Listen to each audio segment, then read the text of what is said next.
Hello, sir. Are you with us? Yes, I am. Can you hear me? We can hear you very well. What have you got for us? Okay, well, lately I've been, there's this big thing that happened on, Tumblr that I was ended up reading, and it reminded me of something that happened that was, oh, sorry, I'm rambling. First time calling in everything. Let me Oh, that's all right. You're rephrase. making perfect sense. Carry on. But what happened was some YouTube viewer that I'm not strictly familiar with, I don't watch their videos, but she made some comment about Islam being sexist, and then suddenly people were jumping on it saying, well, that's Islamophobic, and it turned into this giant stream of people just yelling at this person, and then she ended up saying something that was probably not the best response possible, but it seems to me that with regards to especially Islam, even in places like this, but Christianity, you criticize Christianity and you get called an anti-Christian bigot or an Islamophobe. And there are some people who genuinely do hate certain religious groups, but I never understood where, when you say something like, you know, there is bigotry in the Quran or the Bible, how that can translate to, oh, well, now you're being a bigot, you hate all Muslims, you hate all Christians. And I never really, I'm not sure how do you deal with such things when people just start accusing you of hating all of a particular religion. Potholer. In my long experience, the more people use terms like bigot, sexist, racist, misogynist, feminazi, whatever, these terms are usually inversely proportional to the actual intellectual merit of their argument. The simple reason that if you have an argument, you just make it. You don't need to start calling people a bigot. Right? If you like, bigot is something that is implicit from the argument. It's not something that you have to state, and if you have to state it, then I would suggest that it's not self-evident. Thank you, Thunder. And also, Potholer. it's an argument that can't go anywhere, because what can you say? You say, no, I'm not. Yes, you are. No, I'm not. I just say, look, if that's your opinion, you're entirely welcome to your opinion. I never try and dismiss someone's opinion. If they want to have an opinion on something, it's unarguable. Opinions are like that. You know, Marilyn Monroe was a beautiful woman. Well, that's some person's opinion. Another person might think something completely different. So you can never get into an argument about someone's opinion. You'll never win an argument against opinion. All you can do is say, okay, fine, you're welcome to your opinion.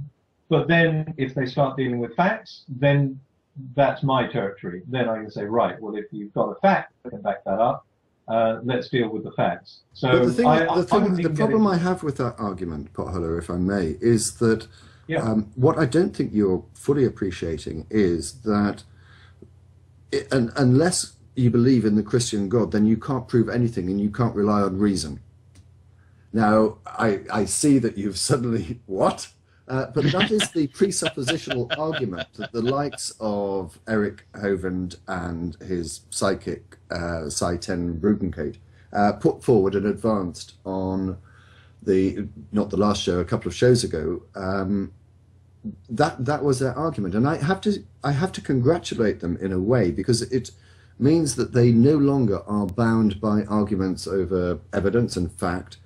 Basically, they're saying, unless you agree, as I do, that the Christian God exists and what he says is true, I'm not entering into a debate with you. I don't know whether you've come across this sort of like presuppositional approach. If you have, how would you respond? And if you haven't, how would you respond? Well, no, I haven't come up against it. I mean, my normal response is to people who I mean, P.P. Simmons once, just a couple of weeks ago, was trying to get me to debate him. We had actually, I was invited by one of his minions, I suppose it would be, and I was told I could choose a debate topic. And I said, well, I'll choose the debate topic of the stratigraphical evidence for Noah's flood, because that's a very easy one. On the one hand, you've got evidence for a major flood. On the other hand, you've got evidence for millions of years of deposits into sedimentary rocks. So it would be a very easy one. He didn't want to debate that. He wanted to debate, is there a God? And I started saying, well, it depends what you mean. What define it? I mean, I can't ever disprove imaginary invisible beings, but I can disprove the acts that they do. So if you tell me that there's an invisible, undetectable deity up there, I can't tell you you're wrong. But then if you say, and he flooded the entire world 4,000 years ago, I can say, well, okay, that I can disprove. So I just try not to get led into arguments that I know are not going to get anywhere. And I haven't heard that Eric Hovind one, but that's a non-starter. If you're going to say, unless you can accept my argument from the beginning and accept that I'm right, I'm not going to argue with you. It's a non-starter. I genuinely do not think that I have misquoted him in that. Have I, Aaron? No, that's pretty much right. He says he's right because he's right because he's right. And if you agree that he's right... No. It's even worse than that. My presupposition is that God exists. Therefore, God exists. On that note, I'm going to go back to Davis' final words, because I'm going to try and draw things to a close fairly soon. But Davis.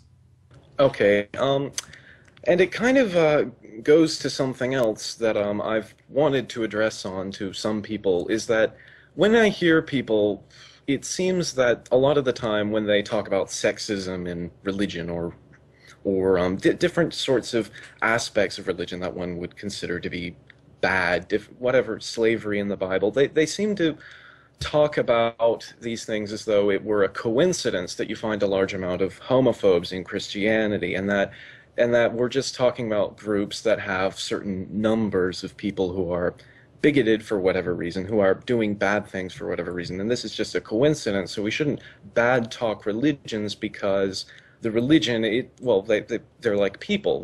They have many different kinds, but it seems to me that some people are actually bigoted or doing such things because of their religion, because you find this sort of stuff, and perhaps they would be bigoted anyway, but to me it seems when you have the stuff in the books that they're reading, the Quran, the Bible, and all the other religious books, it seems to me that you can't really just say, oh, it's just a coincidence that these people are saying the same things. And I can show a tendency that's actually being measured on this. I mean, I work with a lot of people on the clergy project where these preachers, give up their faith, or they realize that they've lost their faith, and then they find themselves trapped in these positions where they still have to give these sermons to these congregations, things they don't actually believe in anymore, so they feel like they're lying, and they need to find a way out. But what do you do with that job skill set, right? So the people that are working with them have made this, it was like a newscast of sorts, where these people say that what they have noticed in all these preachers that used to be very conservative when they believed, when they lost their faith, when they lost their belief, they invariably, all of them, became more liberal and more tolerant than they were.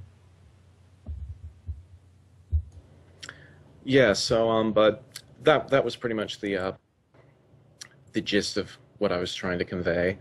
I mean, but, I'm sorry to keep on going on back to this conversation that I had with Together for Peace 4 or 5 hours ago, but this is an issue that I raised with him, that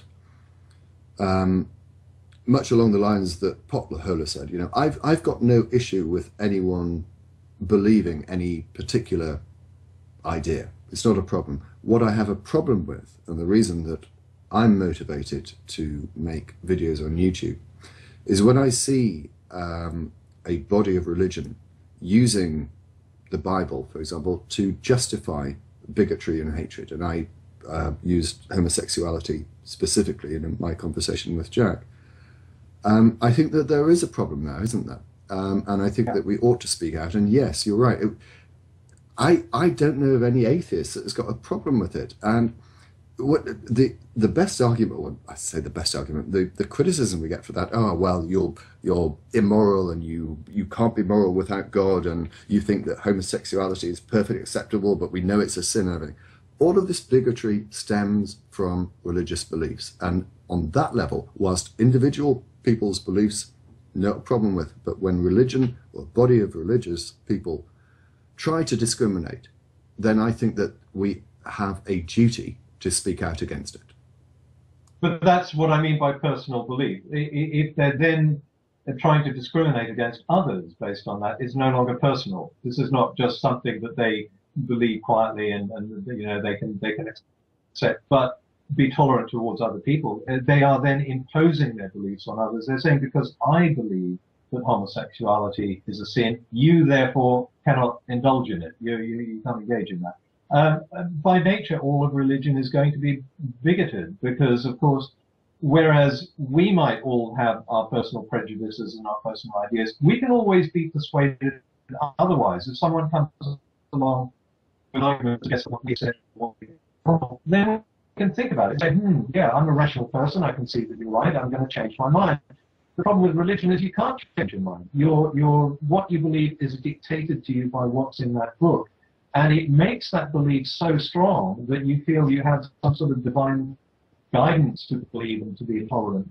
And that's why they're far more fanatical about it. So I'm going to ask Aaron to comment on that. Davis, I am going to remove you because I'm going to draw the program to a close, but thank you very much for raising an interesting issue. Aaron. No, I've already commented on that. I'm going to let it be.